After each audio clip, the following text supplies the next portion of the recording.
আমাদের ভিতর অধিকাংশ মানুষের স্পেশালি ছেলেদের সকলের মনে একটা স্বপ্ন থাকে যে নতুন একটা ডিএসএলআর ক্যামেরা কিনবো, সেটা দিয়ে খুব সুন্দর সুন্দর কিছু ছবি ক্লিক করব। তো আমরা যেভাবেই হোক টাকা পয়সা ম্যানেজ করে একটা নতুন ডিএসএলআর ক্যামেরা কিনেও ফেলি। তো ক্যামেরা কেনার পরে সবথেকে বড় যে সমস্যাটা আমাদের ফেস করতে হয় সেটা হচ্ছে ক্যামেরা যে কীভাবে চালাতে হয় সেটা আমরা অনেকেই বুঝতে পারি না। আমি একটা ছোট্ট গল্প বলছি, আমার নিজেরই গল্প। সেটা হচ্ছে যে আমি যখন এই ক্যামেরাটাই আমার প্রথম ক্যামেরা যখন আমি কিনতে গিয়েছিলাম ঢাকায়, তখন আমার সঙ্গে ছিল আমার এক মামা। তো ক্যামেরা কেনা শেষ, এখন মামা বলতেছে নতুন ক্যামেরা তো কিনে ফেললি, তো আমার একটা ছবি ক্লিক কর। তো সত্যি কথা বলতে আমি আসলে ছবি ক্লিক করতে পারিনি, কারণ কোন বাটনে চাপ দিলে যে ছবি ক্লিক হয় সেটাই বুঝতাম না। ক্যামেরার সেটিং তো অনেক দূরের ব্যাপার। তো শুধুমাত্র আমি না, এরকম আমার মতো অনেক মানুষ রয়েছেন যারা আসলে ক্যামেরা কেনার পরে ক্যামেরা যে কীভাবে চালাতে হয় সেটা বুঝতে পারেন না। সো ডোন্ট ওয়ারি, আজকের এই ভিডিওতে আমি আপনাদেরকে একেবারে A to Z DSLR camera কীভাবে চালাতে হয় সেটা খুবই সহজ ভাষায় বোঝানোর চেষ্টা করব। একেবারে কীভাবে লেন্স লাগাতে হয়, কীভাবে ব্যাটারি ইনসার্ট করতে হয়, পারফেক্ট একটা সেটিং করে সুন্দর একটা ছবি কীভাবে ক্লিক করতে হয়, সব কিছু A to Z এই ভিডিওতে দেখানোর চেষ্টা করব।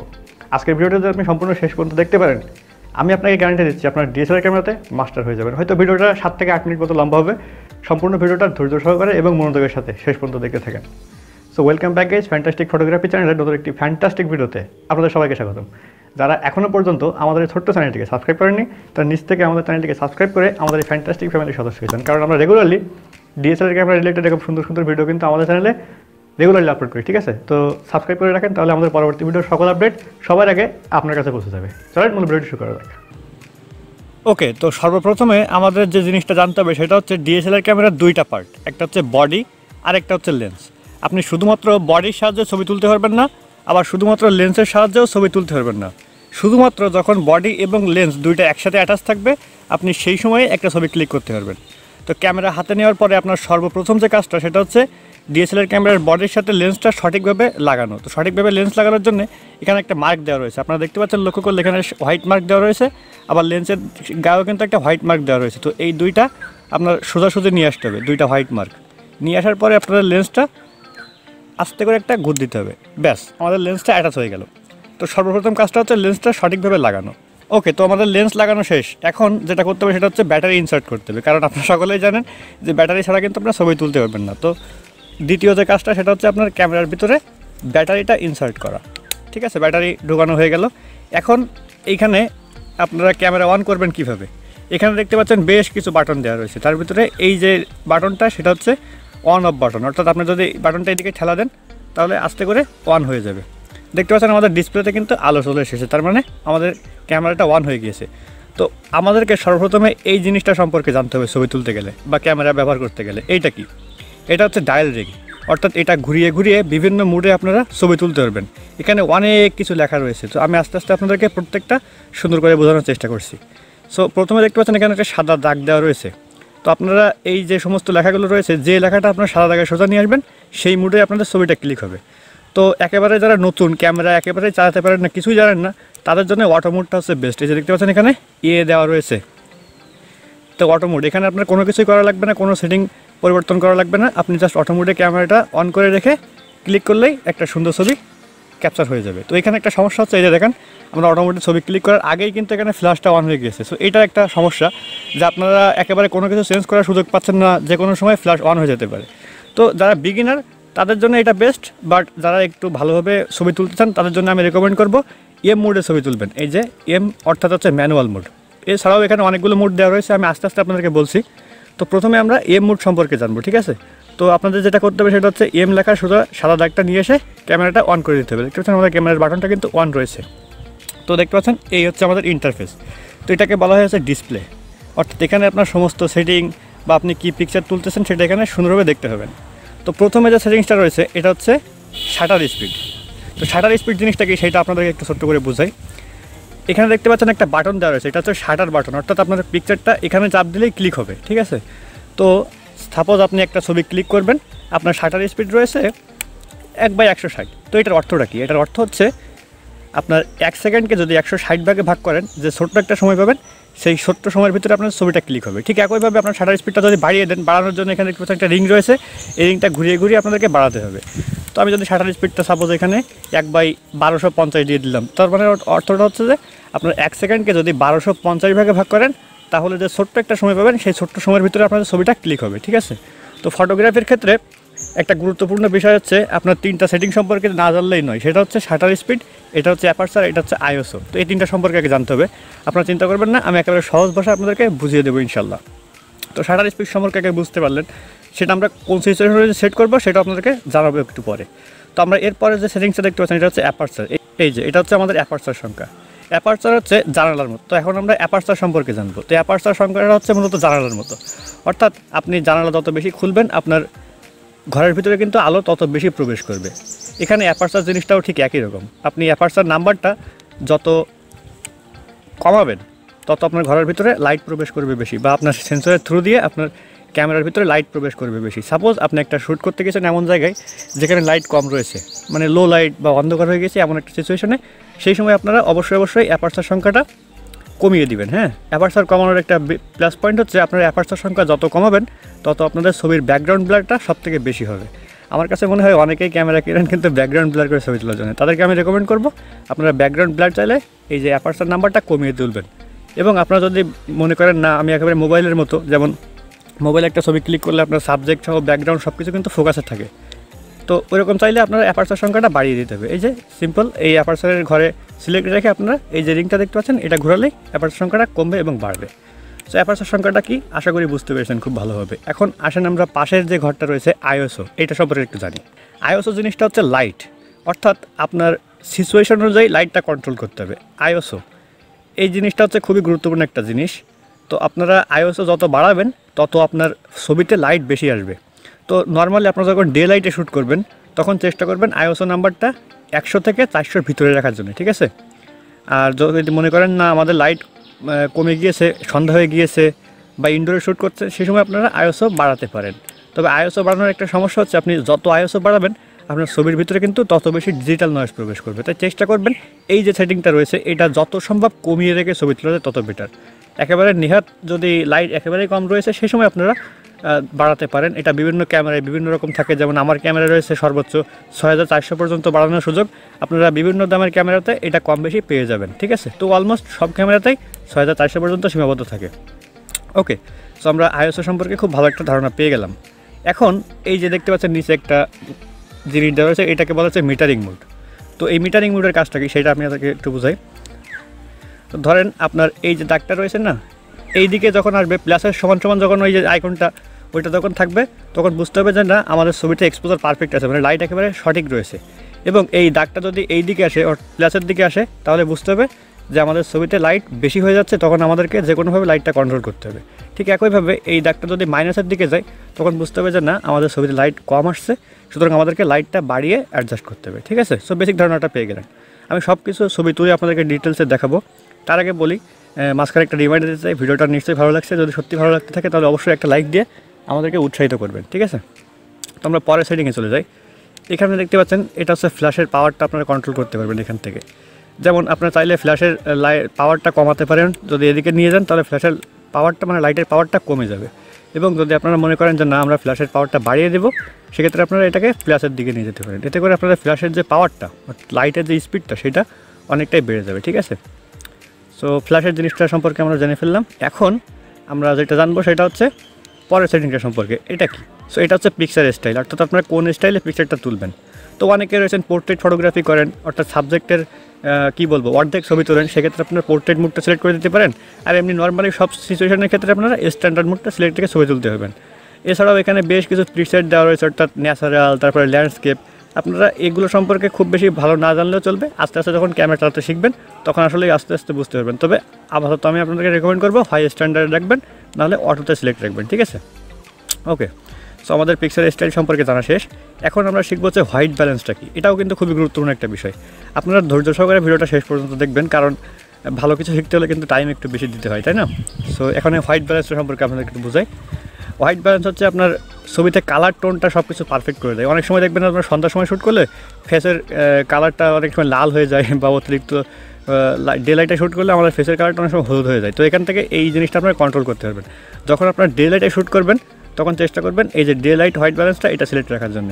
পাশাপাশি আপনারা যখন এমন একটা এরিয়ায় শ্যুট করতেছেন যেখানে গাছপালা ছায়া রয়েছে, সেখানে আপনারা এই যে শেড এটা সিলেক্ট রাখবেন। দেন এরকম আকাশে ক্লাউডি, অনেক সময় বৃষ্টির সময় বা বৃষ্টির সিজনে কিন্তু আমরা নর্মালি ছবি ক্লিক করার সময় আকাশে একটু মেঘ থাকে, সেই সময় আপনারা এই ক্লাউডি মুডটা সিলেক্ট রেখেই ছবি ক্লিক করবেন। এভাবে এখানে অনেকগুলো সিস্টেম দেওয়া রয়েছে, তবে একেবারে বিগিনারদের ক্ষেত্রে আমি বলবো এটাকে সবসময় অটো হোয়াইট ব্যালেন্সে রাখবেন। এটা থেকে আর কি ভালো রেজাল্ট পাবেন, আশা করছি অনেক সুন্দর রেজাল্ট পাবেন। সো হোয়াইট ব্যালেন্স সম্পর্কে আমরা জেনে ফেললাম। এখন আমরা পরের সেটিংসটা সম্পর্কে জানবো, সেটা হচ্ছে এখানটা আসি আমরা MF। এটা হচ্ছে ফোকাস সিস্টেম, অর্থাৎ আপনি যদি স্থির সাবজেক্টে ছবি শ্যুট করেন সেক্ষেত্রে আপনার ওয়ান শট ফোকাসটা ব্যবহার করবেন, ঠিক আছে। আর যদি মনে করেন না আমার সাবজেক্টে একটু নড়াচড়া করছে, যেমন ছোটো বাচ্চারা অনেক সময় ছবি তোলার সময় নড়াচড়া করে, তো তাদের ক্ষেত্রে আপনারা AI ফোকাসটা সিলেক্ট থেকে ছবি তোলার চেষ্টা করবেন। আর এখানে দেখতে পাচ্ছেন AI সার্ভো, অর্থাৎ এটা একেবারে সাবজেক্ট যদি অতিরিক্ত পরিমাণে মুভ করে, সাপোজ আপনারা বাইকের ছবি তুলবেন, মানে বাইকে চালিয়ে শিখতে চলে যাচ্ছে এই অবস্থায় ছবি তুলবেন বা পশু পাখির ছবি তুলবেন, সেই সময় আপনারা এইটা সিলেক্ট রেখে ছবি তুলবেন, ঠিক আছে। ওকে, সো এখন আমরা পরের সেটিংস সাথে চলে যাই। এই যে এটা হচ্ছে আপনার সিঙ্গেল শুটিং, অর্থাৎ আপনি যদি একটা ছবি তুলতে চান তাহলে এইটা সিলেক্ট রাখবেন। আবার অনেকে রয়েছে নেক্সট সেকেন্ডে 4টা-5টা ছবি ক্লিক করতে চান, তাদের ক্ষেত্রে এই সেটিংটা হচ্ছে পারফেক্ট, অর্থাৎ কন্টিনিউয়াস শুটিং, ঠিক আছে। তারপর এখান থেকে আপনার টাইমার দিয়েও ছবি তুলতে পারবেন। এই হচ্ছে মূলত এই সেটিংগুলোর কাজ, ঠিক আছে। তো স্টিল ছবি তোলার জন্য আপনারা সিঙ্গেল পয়েন্ট মানে সিঙ্গেল শুটিংয়ে যে মুডটা এটা সিলেক্ট রাখবেন। ওকে, সো এখন মিটারিং মোড একটা জটিল বিষয়, এই সম্পর্কে আমাদের চ্যানেলে একটা খুবই শীঘ্রই ভিডিও আসবে ইনশাল্লাহ। এটা সম্পর্কে বলতে গেলে আসলে ভিডিওটা অনেক বেশি বড় হয়ে যাবে, হ্যাঁ। তো এটা যেমন আছে এই ইভ্যালুয়েটিং মিটারিং মোড এটাই রেখে দিবেন। ওকে, সো এইটা হচ্ছে গুরুত্বপূর্ণ একটা জিনিস যে আমরা রতে ছবি তুলবো নাকি জেপিইজি ফাইলে ছবি তুলবো। তো এখানে দেখতে পাচ্ছেন এল শব্দের অর্থ হচ্ছে লার্জ, আপনার ছবিটা লার্জ ফাইলে ক্লিক হবে। এখানে এটা শব্দ দিয়ে বোঝা যাচ্ছে লার্জ, অর্থাৎ এটা দিয়েও আপনারা লার্জ ফাইলে ছবি ক্লিক করতে পারবেন। পাশাপাশি এখানে দেখছেন এম লেখা রয়েছে, এম শব্দের অর্থ হচ্ছে মিডিয়াম, অর্থাৎ আপনারা ছবিটা ক্লিক করলে মিডিয়াম সাইজে ক্লিক হবে। এখানে এই যে সাইজগুলো এইগুলোর উপরে ডিপেন্ড করে কিন্তু অনেক কিছুই, সেটা আমি আপনাদেরকে আস্তে আস্তে বলছি। তো এখানে দেখতে পাচ্ছেন এস লেখা রয়েছে, এস শব্দের অর্থ হচ্ছে স্মল। ঠিক একইভাবে এখানে আপনারা শুনেছেন কখনো না কখনো ক্যামেরা কেনার আগে যে রতে ছবি তুলবো নাকি জেপিইজিতে ছবি তুলবো। রতে ছবি তোলার বেশ কিছু সুবিধা রয়েছে, যেমন আপনার ছবিটা তোলার পরে যদি কোনো সমস্যা থাকে, যেমন হোয়াইট ব্যালেন্স বা এক্সপোজারে, সেক্ষেত্রে আপনারা সেটা পরিবর্তন করতে পারবেন এডিট করে। বাট আপনারা যদি এই যে এল বা এম সাইজের ছবি তোলেন, এক্ষেত্রে কিন্তু আপনারা খুব একটা বেশি সেটিং মানে আপনার যে এডিটিংয়ের মাধ্যমে খুব বেশি জিনিস ফিক্স করতে পারবেন না। বাট স্টিল রতে ছবি তুললেও ভালো রেজাল্ট পাওয়া যায়, জেপিইজিতে ছবি তুললেও ভালো রেজাল্ট পাওয়া যায়। তো বিগিনারদের ক্ষেত্রে আমি আপনাদেরকে সাজেস্ট করবো এই এল সাইজটা সিলেক্ট রেখে আপনারা ছবি ক্লিক করবেন, ঠিক আছে। ওকে, সো আমরা এম মোড সম্পর্কে খুবই ভালো একটা ধারণা পেয়ে গেলাম আশা করছি, এবং আপনারা শাটার স্পিড, অ্যাপারচার এবং আইএসও সম্পর্কে আশা করি ভালো একটা ধারণা পেয়েছেন। এবং আমি একেবারে এখন আমি একেবারে বেসিক জিনিসটা আপনাদেরকে ধারণা দেই যে কোন সিচুয়েশনে কত রাখবেন, ঠিক আছে। তো প্রথমে শাটার স্পিড, যখন আপনারা স্টিল পিকচার তুলবেন, হাতে ক্যামেরা রেখে তুলতেছেন, সে সময় আপনারা শাটার স্পিডটা মোটামুটি 320-এর নিচে রাখার চেষ্টা করবেন, 200-250-এর ভিতরে রাখার চেষ্টা করবেন। এবং যাদের হাত একটু কাঁপাকাঁপি করে তারা চেষ্টা করবেন যে হচ্ছে শাটার স্পিডটা একটু বাড়িয়ে রাখার জন্য। ওকে, অ্যাপারচার সংখ্যাটা আপনার পছন্দ মতো সিলেক্ট করবেন। যদি ব্যাকগ্রাউন্ড ব্লার বেশি চান সেক্ষেত্রে অ্যাপারচার নাম্বারটা কমিয়ে দিবেন, আর যদি কম চান সেক্ষেত্রে আপনার অ্যাপারচার সংখ্যাটা বাড়িয়ে দেবেন। ওকে, আইএসওটা আপনাদের পিকচারের সিচুয়েশন অনুযায়ী কন্ট্রোল করার চেষ্টা করবেন। তো এখন আমি একটু বাটন সম্পর্কে আপনাদেরকে বলি, ঠিক আছে, তাহলে বুঝতে আপনাদের সুবিধা হবে। তো এখানে যেমনটা বলতেছিলাম, যেখানে বেশ কিছু বাটন দেওয়া রয়েছে, এর ভিতরে এম মোড সম্পর্কে তো আপনাকে বললাম, অটো মোড সম্পর্কে আপনাদেরকে বললাম। এখানে দেখতে পাচ্ছেন এভি লেখা রয়েছে, এভি শব্দের অর্থ হচ্ছে অ্যাপারচার ভ্যালু, অর্থাৎ আপনাদের অ্যাপারচার নাম্বারটাই শুধু সিলেক্ট করতে হবে, বাকি সব কিছু ক্যামেরা অটোমেটিক্যালি সিলেক্ট করে আপনাকে একটা সুন্দর ছবি ক্লিক করে দেবে। তো এই সম্পর্কে কিন্তু আমাদের ডিটেলসে একটা ভিডিও রয়েছে, আমি ডিসক্রিপশনে অথবা আইকার্ডে দিয়ে রাখলাম, আপনারা একটু কষ্ট করে সেই ভিডিওটা দেখে নেবেন। হ্যাঁ, তারপর টিভিতে হচ্ছে শাটার স্পিডটা সিলেক্ট করতে হবে, বাকি সব কিছু অটোমেটিক্যালি ক্যামেরা ডিটেক্ট করে সেই অনুযায়ী একটা ছবি ক্যাপচার করে দেবে। ওকে, সো আমরা ভিডিও করবো কীভাবে, হ্যাঁ এটা একটা খুবই গুরুত্বপূর্ণ পয়েন্ট। এখানে দেখতে পাচ্ছেন ভিডিওর একটা আইকন দেওয়া রয়েছে, দেখতে পাচ্ছেন এই যে ভিডিওর আইকন। তো এই ভিডিওর আইকনটা আপনারা সাদা জায়গায় সোজা নিয়ে এসে ক্যামেরাটা অন করে দেবেন। তো দেখতে পাচ্ছেন আমাদের ক্যামেরাটা অন হয়ে গেছে এবং আমাদের ডিসপ্লের সামনে যত কিছু রয়েছে সব কিছু সুন্দরভাবে দেখাচ্ছে। তো ক্যামেরার ভিডিও রেকর্ডিংটা অন করার জন্য এই যে বাটনটা দেখতে পাচ্ছেন, ছোটো একটা বাটন, এখানে চাপ দিলে আপনাদের ভিডিও রেকর্ডিংটা অন হয়ে যাবে। বুঝবেন কী করে, এটা দেখতে পাচ্ছেন লাল একটা আলো জ্বলছে, এর মানে বুঝতে হবে যে আমাদের ভিডিও রেকর্ডিংটা চালু রয়েছে, ঠিক আছে। তো আমি আপাতত অফ করে দিচ্ছি। এখন আপনাদের আরও কিছু বিষয় সম্পর্কে জানাবো। তো আমি প্রথমত আগে ক্যামেরার মুডটা সেই এম মুডে নিয়ে যাই আরেকবার। তো এখানে ছবি তোলার দুইটা সিস্টেম রয়েছে, আপনি সরাসরি ডিসপ্লের সাহায্যে ছবি তুলতে পারবেন, আবার আপনারা লাইভ ভিউ, অর্থাৎ এটাকে বলা হচ্ছে লাইভ ভিউ, অর্থাৎ আপনারা এখানে ক্লিক করলে এই যে দেখতে পাচ্ছেন আপনার ডিসপ্লের সামনে যা কিছু রয়েছে সুন্দরভাবে দেখা যাচ্ছে, ঠিক আছে। আপনারা এখান থেকে এইভাবে খুব সুন্দরভাবে ছবি তুলতে পারবেন। পাশাপাশি আপনার এই যে ভিউ ফাইন্ডার, এটাকে বলা হচ্ছে ভিউ ফাইন্ডার, এখানে চোখ লাগিয়ে আপনারা ছবি তুলতে পারবেন। তো এখন আমি আপনাদেরকে যেমনটা দেখাচ্ছি যে ভিউ ফাইন্ডারের ভিতরে তাকালে আসলে কেমনটা দেখা যায়, মানে আপনার ডিসপ্লেতে তাকালে যেমন দেখা যাবে ঠিক একইভাবে ভিউ ফাইন্ডারে তাকালেও ঠিক সেমনটা দেখতে পাবেন, ঠিক আছে। তো এখন ছবি তোলার দুইটা সিস্টেম রয়েছে, এক আপনারা অটো ফোকাসে ছবি তুলতে পারবেন এবং দুই আপনারা ম্যানুয়াল ফোকাসে ছবি তুলতে পারবেন। তো এটা ডিপেন্ড করে যে আপনারা কী ধরনের ছবি তুলতে যাচ্ছেন তার উপরে। অটো ফোকাসে ছবি তুললে হবে কি, আপনারা যখন এই বাটনটা অটো ফোকাসে দেওয়া থাকবে তখন আপনারা শাটার বাটনের উপরে মানে ভিউ ফাইন্ডারে চোখ লাগানোর পরে শাটার বাটনের উপরে হাফ প্রেস করলেই আপনাদের অটোমেটিক্যালি সাবজেক্টের উপরে ফোকাস করলে ফোকাসটা নিয়ে নেবে।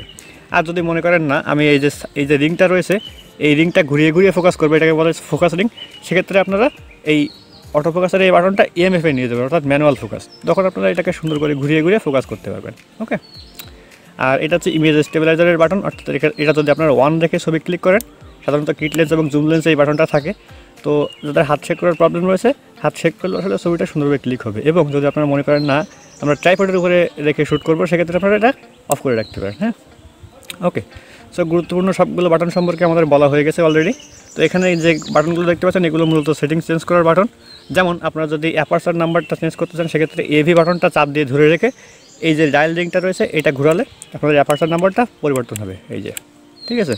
ঠিক একইভাবে আপনারা যদি এখানে কুইক বাটন নিয়েও কিন্তু আমাদের চ্যানেলে একটা ভিডিও রয়েছে, আপনারা চাইলে সেই ভিডিওটা দেখতে পারেন, আমি আইকার্ডে দিয়ে রাখলাম সেই ভিডিওটা। ওকে, সো হোয়াইট ব্যালেন্স, আপনারা যদি হোয়াইট ব্যালেন্সটা পরিবর্তন করতে চান এই যে বাটনটা চাপ দিয়ে ধরে রেখে এই রিংটা ঘুর দিলেই মোটামুটি হোয়াইট ব্যালেন্সটা পরিবর্তন হবে। তারপর এখানে অটো ফোকাস বাটন রয়েছে, এটা ধরে রেখে আপনার চাপ দিলে অটো ফোকাসটা পরিবর্তন হবে। ঠিক একইভাবে এটা হচ্ছে পিকচার স্টাইল, এটা হচ্ছে আপনার কন্টিনিউয়াস শুটিং করবেন নাকি সিঙ্গেল শুটিং করবেন সেটা দিয়ে আর কি বোঝাই। এখন সাপোজ আপনি একটা ছবি ক্লিক করেছেন, ঠিক আছে, আমি একটা ছবি ক্লিক করি, হ্যাঁ, একটা ছবি আপনি ক্লিক করেছেন। এখন এই ছবিটা দেখবেন কীভাবে, সেটা হচ্ছে একটা ছবি না, আপনি চাইলে অনেকগুলো ছবি ক্লিক করেছেন, সেগুলো দেখবেন কীভাবে, এই যে এই বাটনের উপর চাপ দিলে আপনারা একের পর এক আপনার ছবি যেগুলো ক্লিক করেছেন সেগুলো সুন্দরভাবে দেখতে পারবেন। ঠিক আছে, এখন আপনার কাছে মনে হচ্ছে না আমার একটা ছবি ভালো আসেনি, আমি এটা ডিলিট করবো। ডিলিট কীভাবে করতে হয়, এখানে দেখতে পাচ্ছেন একটা ডিলিট বাটন রয়েছে, এখানে চাপ দিলে আপনার এই সাইডের বাটনে চাপ দিয়ে এখান থেকে সেটের উপরে চাপ দিলে ওকে ডিলিট হয়ে গেল। ঠিক আছে, বাট আমি তারপরে আপনাকে রেকমেন্ড করবো আপনার ক্যামেরার থ্রু দিয়ে কখনোই ছবি ডিলিট করার চেষ্টা করবেন না। চেষ্টা করবেন আপনার ছবিগুলো ল্যাপটপ বা পিসির ভিতরে ট্রান্সফার করে অথবা মোবাইলের ভিতরে ট্রান্সফার করে তারপরে ছবিগুলো ডিলিট করতে, এতে করে ভালো একটা রেজাল্ট পাবেন আপনারা। ওকে, সো সবগুলো সম্পর্কে আশা করি বলা শেষ হয়ে গেছে। এখন তারপরেও যদি আপনাদের কাছে মনে হয় যে না আমার আসলে আরও খুব ভালোভাবে বুঝতে হবে, ক্যামেরা চালানো শিখতে হবে, সেক্ষেত্রে আমাদের চ্যানেলে কিন্তু অসংখ্য ভিডিও রয়েছে ক্যামেরা সেটিংসের উপরে। সেই ভিডিওগুলো দেখলে আপনারা খুব ভালোভাবে ক্যামেরা চালানো শিখতে পারবেন এবং আপনারা ক্যামেরাটা দিয়ে খুব ভালো কোয়ালিটির ছবি তুলতে পারবেন। ঠিক আছে, তো আজকের ভিডিওতে আমরা যে বিষয়টা শিখলাম সেটা হচ্ছে খুব সহজে কীভাবে একটা ডিএসএলআর ক্যামেরা চালাতে হয়। আশা করি ভালোভাবে বুঝতে পেরেছেন। আশা করছি আজকের সম্পূর্ণ ভিডিওটি আপনাদের অনেক ভালো লেগেছে। যদি সত্যি ভালো লাগে থাকে এখন একটা লাইক দিন, মিষ্টি একটা কমেন্ট করেন আমাদের ভিডিওর নিচে। আপনারা চাইলে বলতে পারেন কী রিলেটেড ভিডিও তৈরি করে আমি আপনাদেরকে হেল্প করতে পারি। আমি সবসময় চেষ্টা করব সেই সম্পর্কে ভিডিও তৈরি করে আপনাদেরকে হেল্প করার জন্য। সবাই ভালো থাকেন, সুস্থ থাকেন, দেখা হবে অন্য কোনো একটি ফ্যান্টাস্টিক ভিডিওতে।